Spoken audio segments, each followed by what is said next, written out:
Hi long range hunting, welcome back. Today we're doing ballistic gel hunting versus match bullets, episode 32, and today we are covering the Norma evostrike bullets in 308.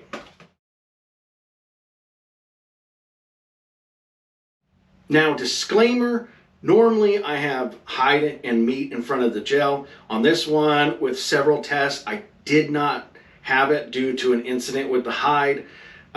So we just ended up doing ballistics gel just to knock a few of these out, just so we could do the test and get that feedback. So we will revisit that in future. Now we're doing in 308 the evostrike. This is a lead-free fragmentation, and it's a 139 grain projectile. Impact velocity for this test was 2,800 feet per second. Now this bullet is really designed kind of in a two-part. Basically the front part fragments and then you have the core punching through, basically, is what I'm understanding and what I'm seeing from this projectile. Now, honestly, I'm not a big fan of those two parts where basically you're losing your mushroom and the core is penetrating through, because this is barely better than a full metal jacket at this point, to be completely honest. You can get tumbling, it cannot go through true, you can change directions. It's a very narrow wound cavity, so basically with a lot of these you're going to get the start of that energy dump and then it's just going to peter out and you're just going to have basically a bullet size hole going through. So not a big fan of bullets that do this.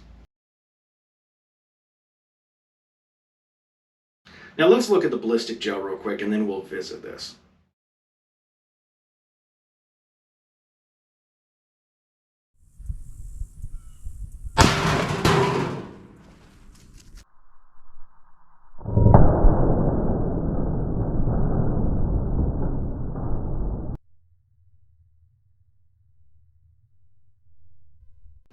Now, quite honestly, I'm not a fan. It did exactly what I thought it was going to do. You do have some energy transfer. Should have had a whole hell of a lot more at 2,800 feet per second if we're going to be realistic, especially for a 30 caliber bullet. We have a lot of surface contact. I mean, that main dump was just from that initial expansion, and as soon as that was gone, it was gone.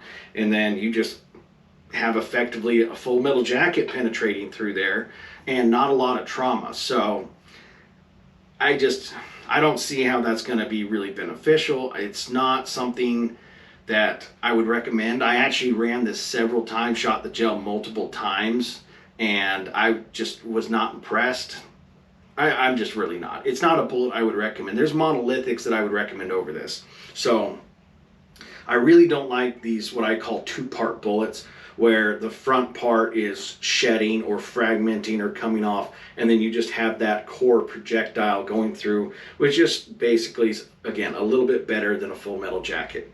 It's just not something that I recommend or like. They definitely, I guess, put some thought into it, mixing everything together. I mean, this thing has got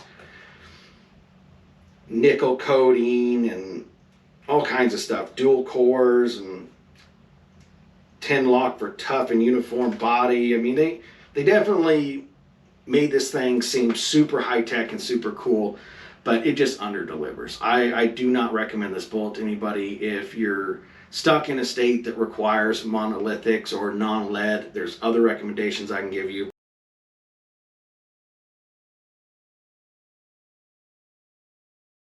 Now I know this is short and sweet, but there's just not a lot to really go over with this test or this bullet. It's just, you know, and performance goes down as the velocity drops, and if this is already suffering at 2,800 feet per second, which is high, it's only going to continue to go down in performance. So this is, for even short range stuff, not something I'm going to recommend. It's not going to do that great. Will it kill? Sure, any bullet will kill, but especially in the long range spectrum, this is a bullet to avoid. So I hope you found this helpful. We're going to keep cranking them out. I've still got the tip strike and the bond strike to do, and some interesting results there. So stay tuned. Everybody be safe out there. Happy hunting.